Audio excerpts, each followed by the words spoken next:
साथियों, स्वागत है आपका self study classes with Sumit Jain YouTube channel और दोस्तों टिप टॉप यूट्यूब चैनल में। ठीक है, सभी लोग वीडियो को लाइक करेंगे, वीडियो को शेयर भी करना है। आज का वीडियो स्टार्ट हो चुका है दोस्तों। ये क्लास थोड़ी सी लेट हो गई लेकिन फिर भी हम पढ़ेंगे। ठीक है, चलिए तो स्टार्ट करते हैं आज का ए सेशन। दोस्तों आज हम हिंदी के महत्वपूर्ण प्रश्नों पर चर्चा करने वाले हैं। सभी लोग सबसे पहले वीडियो को लाइक कर देंगे और वीडियो को शेयर भी करना है। और दोस्तों आज का जो आपका पहला प्रश्न है वो पहला प्रश्न है कि 9 बजने को 10 मिनट हैं, इस वाक्य का शुद्ध रूप क्या होगा। शुद्ध रूप का चयन करना है हमें। 9 बजने को 10 मिनट हैं, 9 बजकर 10 मिनट हैं, ये हो जाएगा सही। या 9 बजने में 10 मिनटें हैं, ये होगा। या 9 बजने में 10 मिनट हैं, या 9 बजने पर 10 मिनट हैं। इस वाक्य का जो सही होगा वो कौन सा हो जाएगा, शुद्ध बताना है दोस्तों। हमें यहां पर शुद्ध चयन करेंगे और शुद्ध बताएंगे, तब यहां पर आपका बिल्कुल सही आंसर होगा दोस्तों 9 बजने में 10 मिनट हैं। 9 बजने में 10 मिनट हैं, यानी कि आपका जो 3 नंबर है वो बिल्कुल सही हो जाएगा। ठीक है, अगर आपसे उत्तर बनता है तो आप उत्तर जरूर लिखते जाएं। सी नंबर आपका बिल्कुल सही होगा। नेक्स्ट है दोस्तों कपेस और कपीस का अर्थ क्या है। कपेस और कपीस का अर्थ बताना है केकड़ा और कूड़ा, बंदर और बेल, गर्मी और बंदर, मटमेला और बंदर। यानी कि कपेस का अर्थ क्या है और कपीस का अर्थ क्या है, ये एक ही विकल्प में आपके दो जो दिए हैं वो ऐसे चयन करके बताना है। तो दोस्तों आपको अधिकांश लोगों को पता है कि कपीस मतलब बंदर होता है, ये तो आप लोगों को पता होगा, है ना, अधिकांश लोगों को पता है। लेकिन कपेस का नहीं होगा। तो देखो बंदर होता है मतलब ये तो आपके वैसे ही कट जाते हैं कि सेकंड शब्द में आपका बंदर आना था, तो ये 2 विकल्प आपके कट गए। अब इसमें बंदर दिया है और इसमें बंदर दिया है, तो आपका दोस्तों कपेस मतलब होता है मटमेला और कपीस मतलब होता है बंदर, और आपका उत्तर हो जाता है विकल्प नंबर डी। ठीक है, डी नंबर आपका सही हो जाता है। अब अगला क्वेश्चन देखते हैं, पेड़ों पर मैना बैठी है, शुद्ध रूप क्या होगा दोस्तों। पेड़ों पर मैना बैठी है, इसका शुद्ध रूप बताना है। पहला विकल्प है आपका पेड़ पर मैना बैठी है, पेड़ों पर मैना बैठी है, पेड़ों पर मैना बैठी है, या फिर पेड़ों में मैना बैठी है। तो इसमें हमें चयन करना है दोस्तों शुद्ध क्या होगा।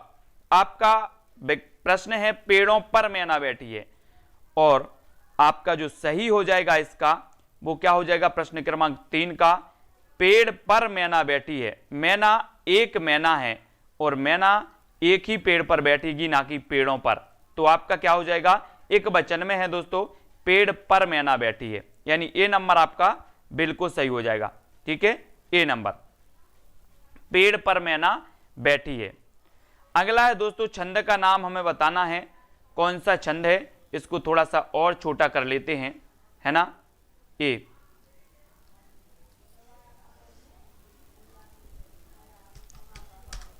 ठीक है, अब आपको बताना है छंद का नाम।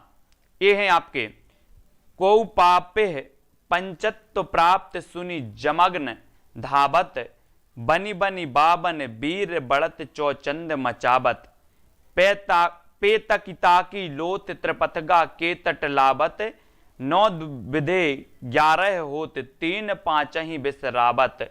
इस पंक्ति में छंद बतानी है दोस्तों। अब छंद पहचानने की, छंद कैसे आप पहचानेंगे दोस्तों। छंद में सबसे पहले तो आपको पता होनी चाहिए कि दोस्तों यहां पर कौन सा छंद के विकल्प दिए हैं। आपसे पूछा जाएगा कि ये मात्रक छंद के उदाहरण है। ठीक है, मात्रक छंद में सबसे पहले तो आपको मात्राएं गिनना आनी चाहिए, मात्राएं गिनना। अब इसकी हम मात्राएं गिनते हैं दोस्तों। ये आपकी हो जाएंगी 2 मात्राएं और एक मिलकर 3, 2 5 और एक 6 7, 2 9 10, 2 12, है ना। और दोस्तों यहां पर आपका जो होगा 2 3 2 5 6 7 2 9 10 और 2 12, है ना। 2 4 5 6 7 8 9 10, 2 12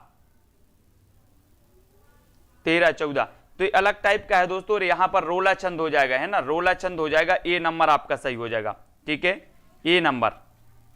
इसमें रोला छंद होगा। ये जो छंद है इसमें मात्राएं कुछ मिस्टेक हैं, ठीक है। मैं मात्राएं भी आपको बताऊंगा कि मात्राएं कैसे गिनी जाती हैं, किसकी एक मात्रा मानी जाती है, किसकी दो मात्राएं मानी जाती हैं, ऐसे, ठीक है, मैं बता दूंगा। वो दोहा में कुछ मिस्टेक है मात्राओं को लेकर के। देश निकाला का सामासिक विग्रह क्या होगा? देश निकाले का, यानी कि 5 का उत्तर बताना है। हाँ, जेल प्रहरी के लिए ही है। देश निकाले का सामासिक विग्रह बतानी है। देश का निकला, देश में निकला, देश में निकाला या फिर देश से निकाला, इसका सामासिक विग्रह करना है। और आपका बिल्कुल सही आंसर होगा क्या? देश से निकाला। देश से निकाला यानी कि आपका जो 4 नंबर है वो बिल्कुल सही हो जाएगा, ठीक है। ये इसका सामासिक विग्रह होगा, देश से निकाला, ठीक है, 4 नंबर। अनिल जी, अगला है संक्षिप्तीकरण करते समय संक्षिप्तता एवं खालिस्तान को बनाए रखना भी अत्यंत आवश्यक होता है। किसको? प्रवाहात्मकता को, प्रभावात्मकता को, सत्यात्मकता को या फिर गत्यात्मकता को, किसको बनाए रखना अत्यंत आवश्यक होता है? यानी कि 6 का उत्तर। और जब हम संक्षिप्तीकरण करते हैं तो दोस्तों प्रवाहात्मकता है ना, यानी कि जो 1 नंबर है वो बिल्कुल सही हो जाएगा। भाषा की प्रवाहात्मकता बनी होनी चाहिए। गद्यांश या पद्यांश की जो आप संक्षिप्त कर रहे हैं उसकी प्रवाहात्मकता बनी रहनी चाहिए, यानी ये नंबर आपका बिल्कुल सही हो जाएगा, ठीक है। राष्ट्रभाषा किसका प्रतिनिधित्व करती है? यानी कि 7 का उत्तर बताना है दोस्तों। और हमें पता है कि जो पूरे राष्ट्र की संपर्क भाषा होती है ना, वो राष्ट्रभाषा कहलाती है, पूरे राष्ट्र की। लेकिन हमारे देश की पूरी संपर्क भाषा कोई भी नहीं है, यानी कि हमारे देश की कोई राष्ट्रभाषा नहीं है, बल्कि राजभाषा हमारे देश की है हिंदी और अंग्रेजी, आपको पता होगा। लेकिन यहां पर आपसे पूछा गया कि राष्ट्रभाषा किसका प्रतिनिधित्व करती है, तो राष्ट्रभाषा करती है दोस्तों किसका? पूरे राष्ट्र का। राष्ट्रभाषा संपूर्ण राष्ट्र का प्रतिनिधित्व करती है। और 3 नंबर आपका बिल्कुल सही हो जाएगा, ठीक है, 3 नंबर। 3 नंबर आपका राइट आंसर है। रिक्ति को अंग्रेजी में क्या कहते हैं दोस्तों? रिक्ति को, ये 4 विकल्प हैं। रिक्ति, जैसे हम बोलते हैं ना रिक्ति निकली है, जेल प्रहरी की रिक्ति निकली है, तो ये रिक्ति को अंग्रेजी में क्या कहा जाता है ये बताना है हमें। और 4 विकल्प में से बताना है। कुछ लोग रिक्ति बोल देते हैं, कुछ लोग क्या बोल देते हैं? वैकेंसी निकली है ना, तो इसको क्या बोलेंगे? वैकेंसी। प्रश्न क्रमांक 8 में ए भी नहीं है, ए भी नहीं है, ए भी नहीं है, क्या बोलेंगे इसे? वैकेंसी। और डी नंबर आपका बिल्कुल सही होगा। सारी पृथ्वी के राजा को क्या कहते हैं? चक्रवर्ती, चक्रवात, चौधरी या फिर चक्रात, यानी कि 9 का उत्तर बताना है दोस्तों। पूरी पृथ्वी के राजा को क्या कहा जाता है? और आपको चयन करके बताना है। और दोस्तों पूरी पृथ्वी का जो राजा है वो कहलाता है चक्रवर्ती। क्या कहलाता है? अगर आपसे पूछा जाए सारी पृथ्वी के राजा को एक शब्द में उत्तर बताइए तो आप बोलोगे चक्रवर्ती। क्या कहा जाता है? चक्रवर्ती, ठीक है। नेक्स्ट है सर्प का पर्यायवाची बताओ। सर्प का पर्यायवाची भुजंग, करी, वारण या फिर नग, क्या होगा सर्प का दोस्तों? आप लोगों ने सर्प देखा होगा, वो सर्प का होता है क्या पर्यायवाची? ना तो नग होता है, ना वारण होता है, ना करी होता है, क्या होता है? भुजंग। भुजंग यानी कि जो 1 नंबर है वो बिल्कुल सही है। अगर नग की जगह नाग होता तो नाग आपका हो जाता, लेकिन सर्प का पर्यायवाची आपका यहां पर भुजंग माना जाएगा, 1 नंबर सही हो जाएगा, ठीक है, ए नंबर। यहां पर ये नग लिखा है इसलिए कंफ्यूज नहीं होना, बहुत सारे लोग नग में ही कंफ्यूज हो जाएंगे। सिने एक्सप्रेस कहां से प्रकाशित हुई थी? खंडवा से, जबलपुर से, अमरकंटक से या फिर इंदौर से? बहुत ही बढ़िया है। और ये पत्र पत्रिकाएं भी आपको पढ़नी है, 1 नंबर की आपकी पत्र पत्रिका पूछ ली जाएगी। और ये सिने एक्सप्रेस जो प्रकाशित हुई थी ये कहां से हुई थी? अगर आपसे बन रहा है तो आप उत्तर बताएंगे। और ये हुई थी दोस्तों इंदौर से, है ना, इंदौर से सिने एक्सप्रेस प्रकाशित हुई थी। और आपको पता है कि हिंदी का मध्य प्रदेश का प्रथम अखबार मालवा अखबार भी यहीं से प्रकाशित हुआ था। और सिने एक्सप्रेस भी कहां से प्रकाशित हुई थी? इंदौर से, है ना। और मध्य प्रदेश का प्रथम अखबार था कौन सा? आपको पता है कौन सा था? ग्वालियर अखबार, है ना। और ये उर्दू में प्रकाशित हुआ था। और मालवा अखबार ये हिंदी का प्रथम था, ये भी आपको याद रखनी है। और इंदौर के बारे में आपको पता है कि दोस्तों आईना को खड़ी बोली में क्या कहते हैं। आईना जो आप रोज देखते हो है ना, उसे खड़ी बोली में क्या कहा जाता है। दोस्तों ये खड़ी बोली मानक भाषा मानी जाती है आज अपनी, और ये पश्चिमी हिंदी से निकली है खड़ी बोली, है ना। पश्चिमी हिंदी की 5 भाषाएं हैं दोस्तों, 5 बोलियां हैं, आपको पता होनी चाहिए। जब तक आप आईना का बताओ खड़ी बोली में क्या बोलते हैं इसे, जब तक मैं आपको पश्चिमी हिंदी की बता दूं। खड़ी बोली है ना, बुंदेली, ठीक है, और ब्रज, और दोस्तों आपका हरियाणवी और कन्नौजी, ये 5 बोलियां निकली हैं कहां से, पश्चिमी हिंदी से, ये भी आपको याद रखनी है। और आईना को कहा जाता है शीशा या फिर दर्पण, यानी कि 2 नंबर आपका बिल्कुल सही होगा, ठीक है, शीशा या दर्पण। और खड़ी बोली पश्चिमी हिंदी की बोली मानी जाती है, ये भी आपको याद रखनी है। आपसे पूछा जाएगा निम्न में से बताइए किसमें कौन सी बोली खड़ी बोली की है, ठीक है, तो बताना है दोस्तों। आज ये क्लास स्टार्ट हुई है, वैसे आपकी क्लास 3:20 पर होती है, ठीक है। आज कुछ प्रॉब्लम थी तो आपकी जो क्लास है वो लेट स्टार्ट हुई है, 3:20 पर रोज होती है दोपहर में, ठीक है। औचट को खड़ी बोली में क्या कहते हैं, आवश्यक, आवश्यकता से कम, आवश्यकता से बहुत कम, या फिर आवश्यकता से ज्यादा। औचट को खड़ी बोली में बताना है, और औचट को कहा जाता है दोस्तों आवश्यकता से ज्यादा, यानी कि 4 नंबर आपका सही होगा। औचट को खड़ी बोली में कहा जाता है आवश्यकता से ज्यादा, हम बोलते हैं ना औचट है ये, आवश्यकता से ज्यादा है ना, इसको याद रखेंगे। वृत्ति अथवा मजदूरी को अंग्रेजी में क्या कहते हैं, वृत्ति अथवा मजदूरी को, आप मजदूरी करने जाते हैं तो मजदूरी को अंग्रेजी में क्या कहा जाता है, ये आपको बताना है।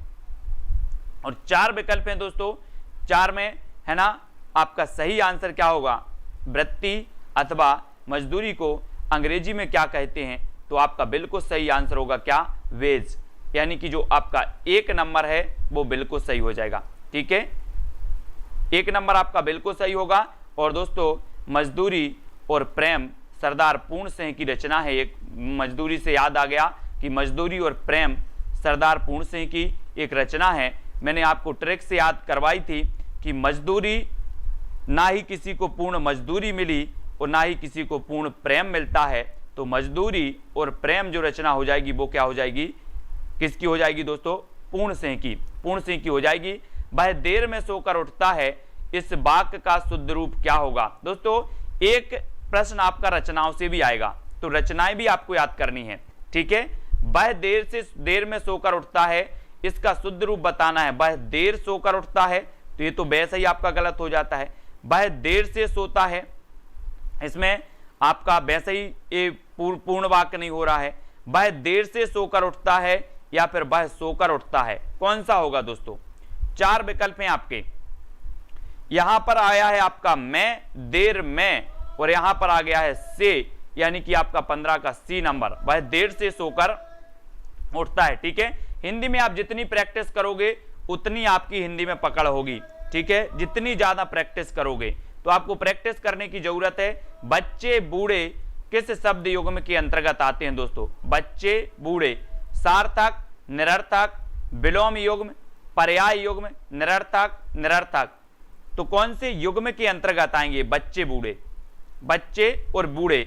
आपसे पूछा जाएगा बच्चे का विलोम क्या है, तो आप बोलोगे बूढ़े, बूढ़े का बच्चे, तो बच्चे और बूढ़े ये क्या हैं, विलोम शब्द हैं, यानी कि आपका जो 2 नंबर है वो बिल्कुल सही हो जाता है, बी नंबर आपका सही हो जाता है, ठीक है, बी नंबर।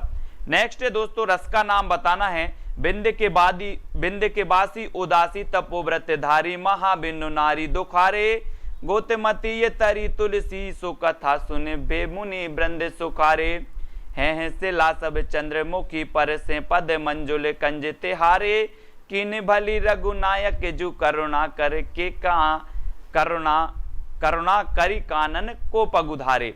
अब यहां पर हमें रस बताना है। आपने रस पढ़े होंगे दोस्तों, आपको मैंने कई बार बताया है, अगर आपसे कभी पूछा जाए कि रस संप्रदाय के प्रवर्तक कौन माने जाते हैं, आप बता देना भरत मुनि।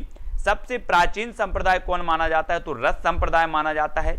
भरत मुनि ने रसों की संख्या कितनी मानी है, तो 8 मानी है। मूलतः जो आपके जो रस हैं वो कितने हैं, 9 प्रकार के होते हैं। 2 रस और इसमें बढ़ गए, भक्ति रस और वात्सल रस, तो रस हो जाते हैं 11। लेकिन आपसे पूछा जाता है रस कितने प्रकार के होते हैं, तो आपको 9 लगाना है, ठीक है, और वहां पर 11 आपका ऑप्शन में नहीं होगा, याद रख लेना। और बिंद के बासी उदासी तपोव्रत धारी महाबिन नारी दुखारे, और यहां पर दोस्तों आपका क्या है, हास्य रस हो जाएगा। गोतमती तरी तुलसी सु कथा सुन बे मुनि वृंद सुकारे, ये यहां पर जो है रघुनायक जी करुणा कर कानन को पगधारे, और हास्य रस यानी कि 1 नंबर आपका हो जाएगा। दोस्तों आपको पता है किसी काव्य को, किसी पंक्ति को सुनकर पढ़कर अगर श्रोता के मन में हास्य के भाव पैदा हो जाएं, है ना, तो वहां पर आपका हास्य रस हो जाता है। तो आपकी इस पंक्ति में जो है दोस्तों कौन सा हो जाएगा, हास्य रस हो जाएगा, ठीक है दोस्तों। बिंद के बासी उदासी तपोव्रत धारी महाबिन नारी दुखारे, इस प्रकार से इन पंक्तियों को है। और मैं रस को भी आपको बताएंगे, रस से आपको बताएंगे कि कैसे आपको रस पहचानना है, ठीक है। रस का नाम फिर बताना है कि जथा पंख बिनु खग अति दीना, मन बिनु फन करिबर करहीना, अस मम जीवन बंधु बिन तोही, जो जड़ देव जिया बन मोही। यहां पर कौन सा है दोस्तों, जथा पंख बिनु खग अति दीना और मन बिनु फन करिबर करहीना, ये बताना है। और ये जो क्लास है आपकी रोज 3:20 पर लगेगी दोस्तों, जिसमें हम हिंदी का अध्ययन करेंगे। और करुण रस यहाँ पर आपका बिल्कुल सही हो जाएगा, करुण रस, है ना। करुण रस यानी कि जहां पर करुणा के भाव होते हैं, है ना, वहां पर आपकी दोस्तों करुण रस हो गए। जता पंख बिनु खग अति दीना, मणि बिनु फन करिबर करहीना, अस मम जीवन बंधु बिन तोही, जो जड़ देव जिया बन। आपको क्या करना है, पंक्ति को पढ़ना है, थोड़ा सा पंक्ति को पढ़ना है। और ऐसी भाव हो जाती, हम बोलते ना अपना अगर कोई दोस्त चला जाए, सगा दोस्त चले जाए, तो हम बोलते यार कि बंधु तेरे बिना मेरा जीवन तो क्या है, अधूरा है ना। वहां पर हमारे मन में कौन से भाव आ जाते हैं, करुणा के, दुख के भाव आ जाते हैं, है ना। तो यहां पर भी आया है कि दोस्तों असमम जीवन बंधु मिन तोही, है ना, कि बिना तेरे मेरा जीवन भी कैसा है, अधूरा है। और यहां पर आपके दुख के भाव हो जाते हैं। आपने वो गाना सुना होगा, तू कल चला जाएगा तो मैं क्या करूंगा, है ना, आपने सुना होगा ना। इसी प्रकार से ये कहा गया है दोस्तों। आपको बड़ी मस्ती से पढ़ाएंगे, चिंता नहीं करना। कर का अर्थ बताना है आपको, कल, किरण, टैक्स, हाथ रात्रि टैक्स, हाथ किरण व्यवसाय, हाथ किरण या फिर टैक्स, यानी कि 19। कर का आपको बताना है अनिकार्थी दोस्तों। कर का अर्थ क्या होता है ये बताना है। तो उत्तर आपका क्या हो जाएगा। और 19 का दोस्तों आपको पता है कि कर मतलब एक टैक्स, आपको पता है कि टैक्स होता है, ठीक है। हाथ भी होता है, 2 आपको पता चल गए। तीसरा पता करना है। और दोस्तों तीसरा आपका होता है क्या, किरण, किरण होता है। देखो हाथ भी होता है, टैक्स भी होता है और किरण भी होता है। काय का अर्थ, कर का अर्थ, यानी कि आपका जो 4 नंबर है वो सही हो जाएगा। 4 नंबर, डी नंबर आपका सही हो जाएगा। अनेकार्थी शब्द भी पूछे जाते हैं। और दोस्तों व्यापम के जितने भी ओल्ड पेपर हैं, व्यापम ने जितनी भी हिंदी पूछी है अभी तक, पूरे हिंदी के क्वेश्चन में आपको करवा दूंगा, उससे बाहर नहीं जाएगा।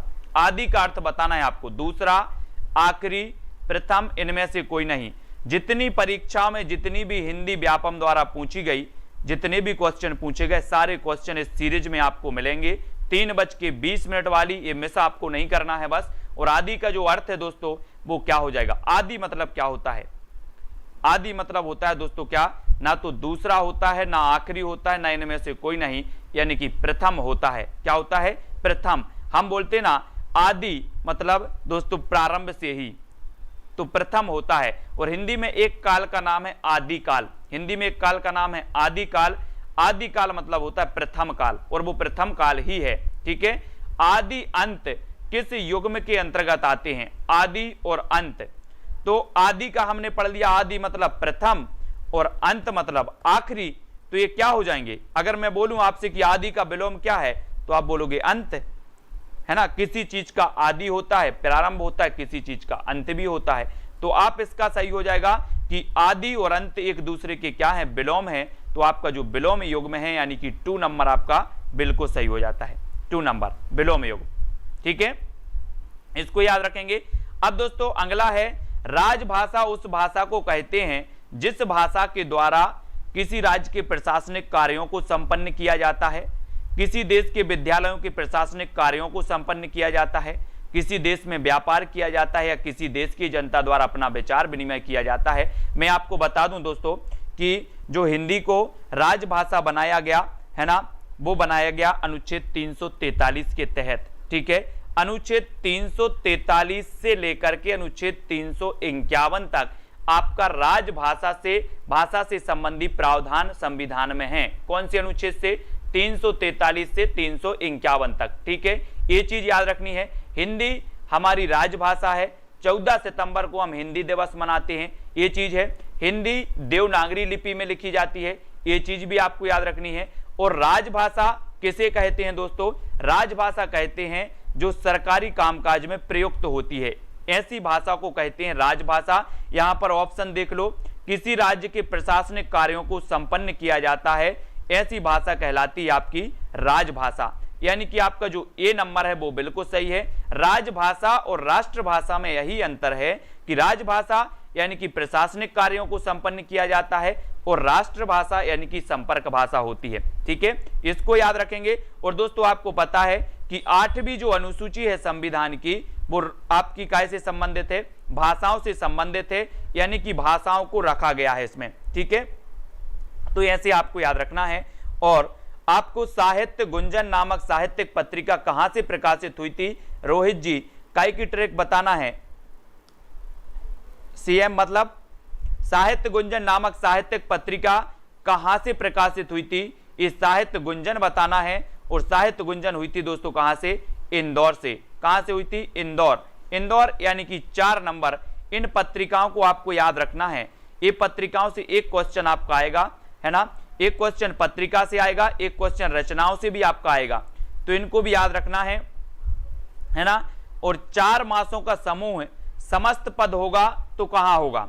कौन सा होगा दोस्तों?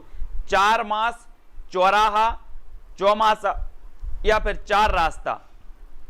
आपने अच्छा, मुख्यमंत्री की ट्रैक बिल्कुल बता देंगे। मुख्यमंत्री की ट्रैक भी आपको बता देंगे। मध्य प्रदेश के मुख्यमंत्रियों की ट्रैक भी लेकर के आएंगे। बहुत बढ़िया, है ना। 4 मासों का समूह बताना है, तो दोस्तों उससे क्या कहेंगे? इसका जो समस्त पद होगा वो होगा क्या? चौमासा, है ना। और चौमासा में आपका कौन सा समास हो जाएगा? द्विगु समास, है ना। द्विगु यानी कि संख्यावाची द्विगु। दोस्तों याद रख लेना, यहां पर आया है चौमासा। चौमासा आया तो यहां पर आपका होगा 4 मासों का समूह, इसका विग्रह। लेकिन यहां पर आता दशानन, दशानन। ठीक है, तो दशानन में भी संख्या आ रही है, 10 आ रही है, लेकिन ये आपका तीसरा अर्थ निकल रहा है ना। 10 हैं आनन जिसके, अर्थात 10 हैं मुख जिसके, तो रावण। और तीसरा अर्थ निकले तो वहां बहुब्रीहि समास होता है। तो द्विगु और बहुब्रीहि में हमें बच के रहना है, द्विगु समास और बहुब्रीहि में। ठीक है, इसको अच्छे से समझना है। ठीक है, और अगला बताना है 4 पैरों वाला को इनमें से क्या कहते हैं? चौराहा, 4 पैर, चतुष्पद या फिर चरवाहा। 4 पैरों वाले के लिए क्या कहा जाता है? यानी कि 25 का आंसर का चयन करना है। और रोज तैयार रहना दोस्तों, 3:20 पर आपकी हिंदी की क्लास होगी। हिंदी को स्ट्रॉन्ग करेंगे, जितना अध्ययन आप करोगे उतना बनेगा। ठीक है, बिल्कुल बना देंगे मुख्यमंत्री वाली। और 4 पैरों वाला जो होता है इनमें से क्या कहते हैं? इसे चतुष्पद कहते हैं। क्या कहते हैं? चतुष्पद। यानी कि आपका जो 3 नंबर है वो आपका बिल्कुल सही हो जाएगा। ठीक है, चतुष्पद। अगला क्वेश्चन है चिरंतन का विलोम क्या होगा? ये चिरंतन हमेशा पूछा जाता है। चिरंतन और अर्बाचीन, चिरंतन और अर्बाचीन इनको तो याद रख लेना, ये पूछे ही जाते हैं। ठीक है, और चिरंतन का दोस्तों क्या होता है? नस्वर। चिरंतन का होता है नस्वर। ऐसा कोई भी एग्जाम नहीं होगा पूरे भारतवर्ष का जिसमें चिरंतन ना पूछा गया हो दोस्तों। ये चिरंतन मोस्ट इंपॉर्टेंट है। और चिरंतन यानी कि इसका विलोम होगा नस्वर, है ना। आप बोलते ना ये जीवन, ये शरीर नस्वर है, ये संसार नस्वर है, तो ये चिरंतन का होता है नस्वर। और अर्बाचीन का जो विलोम होता है वो होता है प्राचीन। अर्बाचीन का विलोम प्राचीन। ये दोनों याद रख लेना, विलोम शब्द ये पूछे जाते हैं। ठीक है, अर्बाचीन का प्राचीन और चिरंतन का नस्वर। ठीक है, वाक्य का नाम बताना है दोस्तों। रमेश ने बताया कि वह घर जा रहा है, ये बताएंगे आप। इसमें कौन सा वाक्य है? विधिवाचक वाक्य है, मिश्रित वाक्य है, संयुक्त वाक्य है, सरल वाक्य है। दोस्तों दो क्वेश्चन यहां से बनते हैं आपके। पहला क्वेश्चन बनता है अर्थ के आधार पर वाक्य कितने प्रकार के होते हैं। दूसरा क्वेश्चन बनता है रचना के आधार पर वाक्य कितने प्रकार के होते हैं। ठीक है, तो रचना के आधार पर होते हैं दोस्तों 3 प्रकार के और अर्थ के आधार पर होते हैं 8 प्रकार के। ये दो क्वेश्चन हमेशा बनते हैं। अब इनको देखो कैसे याद रखना है। रचना लिखा तो रचना में कितने शब्द आ रहे हैं, वर्ण आ रहे हैं, 1, 2 और 3। रचना में 3 वर्ण आए तो रचना के आधार पर जो वाक्य होंगे वो 3 प्रकार के होंगे। और अर्थ में दोस्तों आ से 8 और आ से अर्थ, तो अर्थ के आधार पर जो वाक्य होंगे वो 8 प्रकार के होंगे। ठीक है, रचना के आधार पर वाक्य होते हैं मिश्रित वाक्य, संयुक्त वाक्य और सरल वाक्य। ये तीनों ही रचना के आधार पर हैं। और रमेश ने बताया कि वह घर जा रहा है, यानी कि यहां पर की वाचक शब्द आ गया दोस्तों, तो आपका मिश्र वाक्य हो जाएगा, मिश्रित वाक्य। मैं आपको वाक्य को बताऊंगा कि कैसे आपको वाक्य को पहचानना है कि कौन सा मिश्र वाक्य है, कौन सा सरल है और कौन सा संयुक्त है। फिलहाल आपको इतनी चीजें यहां से याद रखनी है कि अर्थ के आधार पर 8 प्रकार के, रचना के आधार पर 3 प्रकार के, और की वाचक शब्द आ गया तो हो जाएगा आपका मिश्र वाक्य, और आ गया तो आपका हो जाएगा संयुक्त वाक्य। ये वाचक शब्द मैं आपको बताऊंगा कि कैसे पहचानना है। ठीक है, फिलहाल इसमें बताना है तुम बाहर गए और वह रोने लगा। तो अब आपको ही बताना, मैंने तो पहले ही बता दिया है कि और आ जाए तो कौन सा हो जाता है यानी कि 28 का आंसर बताना है अब आपको। मैंने बताया कि की आया तो आपका मिश्र वाक्य, की आया तो मिश्र वाक्य, और आया तो आप क्या लगाओगे। अब इसका शुद्ध बताना है फिलहाल, है ना। इस वाक्य को सरल वाक्य में बदलना है, तो सरल वाक्य में दोस्तों आपका यहां पर क्या हो जाएगा, तुम्हारे बाहर जाते ही वह रोने लगा, है ना। और ये जो है तुम बाहर गए और वह रोने लगा, ये आपका हो जाएगा संयुक्त वाक्य। ठीक है, और हम संयुक्त से सरल में बदल रहे हैं, यानी कि तुम्हारे बाहर जाते ही वह रोने लगा। ठीक है, तो आपका जो 3 नंबर है वो बिल्कुल सही हो जाएगा। ठीक है, मिश्र और संयुक्त में आपको अंतर भी बताऊंगा कि कैसे पहचानना है, कौन सा मिश्र होगा, कौन सा संयुक्त होगा। ये सारी चीजें मैं बताऊंगा, एक लेकर के आऊंगा एक तिरकी वीडियो संयुक्त और मिश्र वाक्य का। ठीक है, इस वाक्य को संयुक्त वाक्य में बदलना है दोस्तों। अब संयुक्त वाक्य में बदलना है तो यहां पर देखो, कठोर बनकर भी सहृदय बनो, ये आपका क्या है, सरल वाक्य है। कठोर बनकर भी सहृदय बनो। अब इसको हमें बदलना है दोस्तों काय में, कि संयुक्त में बदलना है। और संयुक्त में हमें पता है कि अगर हम और लगा देते हैं, मतलब एक वाक्य पूर्ण होता है और दूसरा वाक्य चालू हो जाता है, यानी कि एक वाक्य दूसरे पर आश्रित हो जाता है ना। और दोस्तों एक से अनेक वाक्य हो जाते हैं। और यहां पर आपका क्या हो जाएगा, कठोर बनो परंतु सहृदय बनो। कठोर बनकर भी सहृदय बनो, और कठोर बनो परंतु सहृदय बनो। तो परंतु यहां पर, लेकिन, किंतु, परंतु ये सभी उसी में आते हैं दोस्तों, है ना। तो ये नंबर आपका बिल्कुल सही हो जाएगा, कठोर बनो परंतु सहृदय बनो। ठीक है, तो इसको याद रख लेंगे। और इसलिए नहीं होगा क्योंकि सहृदय यहां गलत ही लिखा है। ठीक है, तो आपका जो ए नंबर है, 1 नंबर है, वो बिल्कुल सही हो जाएगा। और यहां से क्वेश्चन भी आपसे पूछे जाएंगे। और साथ ही अलंकार, हनुमान की पूंछ में, अलंकार का वीडियो किस किसने नहीं देखा, मैंने अलंकार का वीडियो डाला है। अलंकार को कैसे पहचानना है वो चीज मैंने बताई है दोस्तों आपको। कुछ वाचक चिन्ह होते, जैसे हमने बताया कि मिश्र वाक्य में की आए अगर तो मिश्र वाक्य, और आए तो संयुक्त वाक्य, परंतु आए तो संयुक्त वाक्य। ठीक है, ऐसे ही वाचक चिन्ह मैंने बताए हैं अलंकार के, कि अगर जैसा सा आए तो उपमा अलंकार हो जाता है ना। ऐसे ही वाक्य बताए हैं दोस्तों, वो आपके दोहे में आएंगे और आप पहचान जाएंगे। आपको बिल्कुल भी अर्थ पता नहीं है दोहे का, फिर भी आप बता देंगे उसमें कौन सा अलंकार है। ठीक है, तो अलंकार वाला वीडियो जरूर देखें, मैंने अपलोड किया है। हनुमान की पूंछ में लगन न पाई आग, लंका सगरी जल गई, गए निशाचर भाग। और दोस्तों यहां पर आपका क्या हो जाएगा, अतिशयोक्ति अलंकार हो जाएगा, क्योंकि पूंछ में आग भी नहीं लग पाई। ये तो हम बचपन से पढ़ते आ रहे हैं कि पूंछ में आग भी नहीं लग पाई और लंका जल गई, यानी कि बड़ा चढ़ाकर वर्णन किया जा रहा है। और यहां पर अतिशयोक्ति अलंकार आपका सही हो जाएगा। और अतिशयोक्ति में आपको बार बार बताता हूं दोस्तों कि अतिशयोक्ति जो लिखा जाता है इस प्रकार से लिखा जाता है। ठीक है, जिसमें पूरा सा आता है, कुछ लोग आधा सा लगा देते हैं। और अतिशयोक्ति आपसे पूछा जाता है कि बताइए कौन सा अतिशयोक्ति का शुद्ध है, तो आप आधा सा लगा देते हो, लेकिन आपको पूरा सा लगाना है। ठीक है, तो पूरा सा आता है अतिशयोक्ति में, इसको याद रखेंगे और यहां पर अतिशयोक्ति अलंकार हो जाता है। प्रिय प्रवास की बात चलत ही सूख गया तीय कोमल गात, इसमें कौन सा अलंकार है? प्रिय प्रवास की बात चलत ही सूख गया तीय कोमल गात, यानी कि 31 और 31 में आपका यहां पर दोस्तों फिर से अलंकार हो जाएगा। यहां पर फिर से बड़ा चढ़ाकर बात की रही है कि अगर प्रिय प्रवास की बात ही चल रही तो कोमल गात कैसे सूख गया, है ना, कुछ बड़ा चढ़ाकर बोला गया। यहां पर सूख गया तीय कोमल गात, तो यहां पर भी बड़ा चढ़ाकर बोला गया, है ना, तो यहां पर भी आपका कौन सा अलंकार बोला हो जाएगा? कौन सा हो जाएगा? अतिशयोक्ति। अतिशयोक्ति यानी कि जो आपका 1 नंबर है वो फिर हो जाएगा। जहां पर बड़ा चढ़ाकर वर्णन किया जाता है, लोक की उक्ति से ऊपर हटके वर्णन किया जाता है, वहां आपका अतिशयोक्ति अलंकार हो जाता है। ठीक है, अब दोस्तों आपको यहां पर चुनना है, खाली स्थान और शब्द चयन में विशेष ध्यान देने से कविता भाव संप्रेषण में सहायक होती है। तो किस पर विशेष ध्यान देने पर?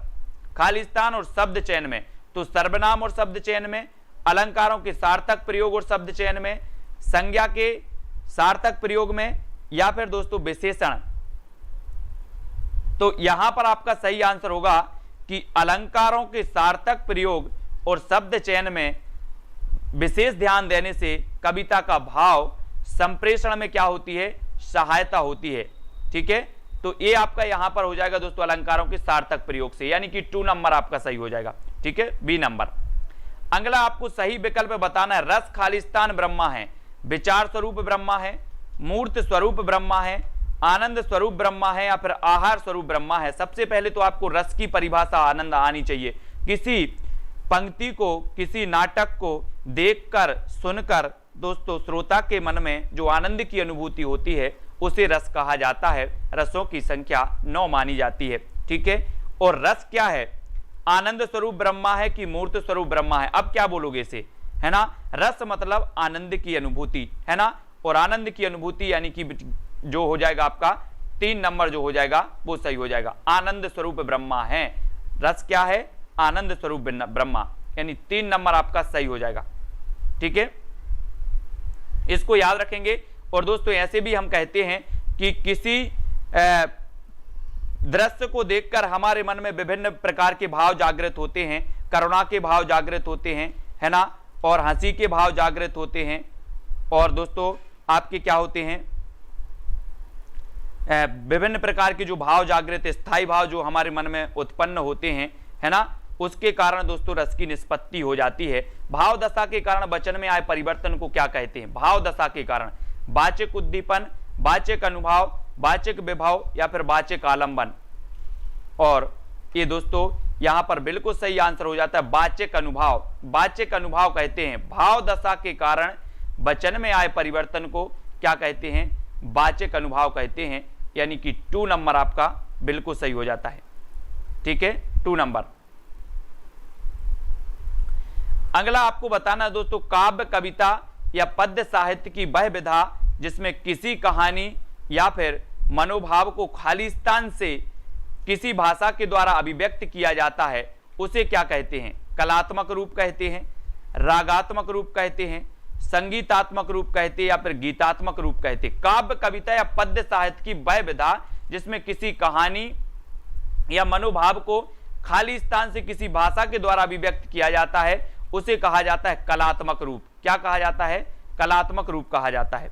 यानी कि जो आपका ए नंबर है, ए नंबर आपका सही हो जाएगा।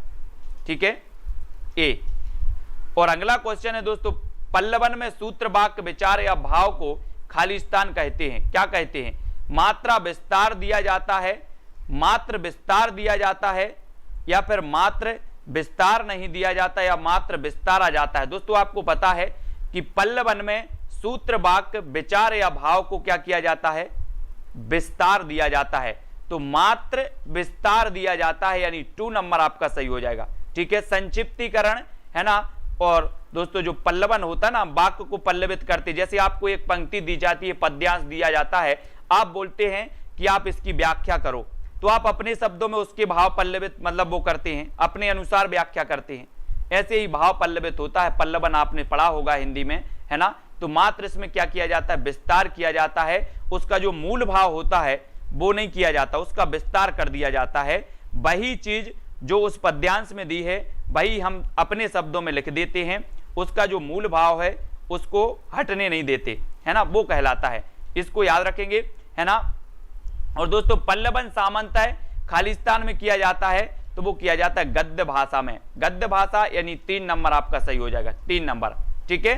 तो दोस्तों यहां पर आज हमने अध्ययन किया है और मैं आपको बता दूं कि ये सारे क्वेश्चन आपके आएंगे और बहुत ही बढ़िया तरीके से अपन पढ़ने वाले हैं। जितने क्वेश्चन व्यापम ने अभी तक पूछे हैं, जितने क्वेश्चन व्यापम ने चाहे वो कोई भी एग्जाम में पूछे हों, हिंदी में, एमपी एसआई में पूछे हों, एमपी पुलिस में पूछे हों, एमपी जेल प्रहरी में पूछे हों, किसी भी एग्जाम में पूछे हों व्यापम में, वो सारे के सारे मैं आपको प्रैक्टिस करवा दूंगा। और जितनी प्रैक्टिस आप करोगे उतनी दोस्तों आपकी हिंदी में पकड़ बनेगी, है ना, क्योंकि हिंदी में पकड़ जब ही बनती है जितनी प्रैक्टिस आप कर पाते हो, ठीक है। तो वीडियो को सभी लोग लाइक करेंगे और कल से 3:20 पर सभी लोग तैयार रहेंगे, 3:20 पर। और हिंदी पढ़ने के लिए हिंदी आपसे पूछी जाएंगी। जो सरल मिश्र संयुक्त जो वाक्य हैं, जो टिर्की वीडियो मैं आपको दे रहा हूं वो टिर्की वीडियो जरूर देखते जाएं दोस्तों। जैसे मैंने संधि का टिर्की वीडियो आपको दिया है, अलंकार का टिर्की वीडियो मैंने आपको दे दिया है, चैनल पर जाकर के देखें,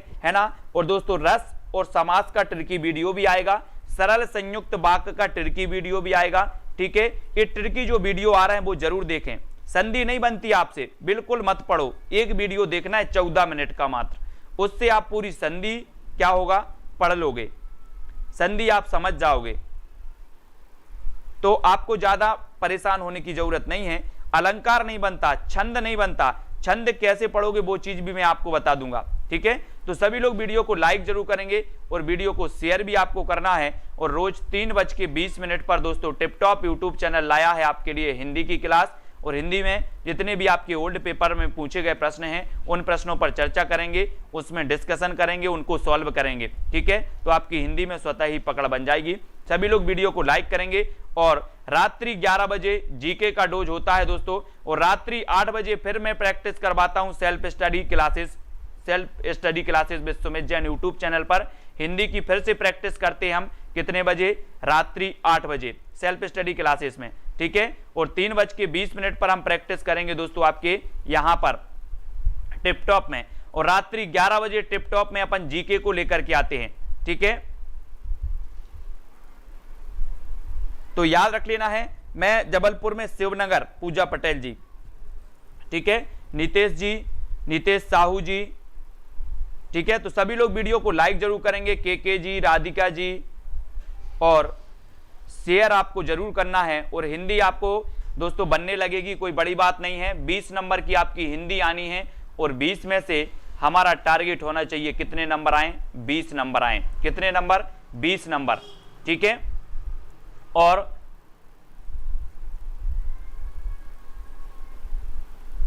ठीक है, तो दोस्तों एक 14 मिनट का वीडियो है, देखो मैंने विस्तार वाला वीडियो भी दिया है, एक 50 मिनट का वीडियो दिया है जिसमें संधि को मैंने पूरा विस्तृत पढ़ाया है, ट्रिक भी बताई है। लेकिन एक वीडियो साथ ही 14 मिनट का भी मैंने दिया है जिसमें स्वर संधि की ट्रिक है, व्यंजन संधि की ट्रिक है और विसर्ग संधि की ट्रिक है। मात्र ट्रिक है, ठीक है। अगर संधि आपको समझ में नहीं आती है तो मात्र वो 14 वाला देख लेना, उससे आपका काम चल जाएगा, ठीक है।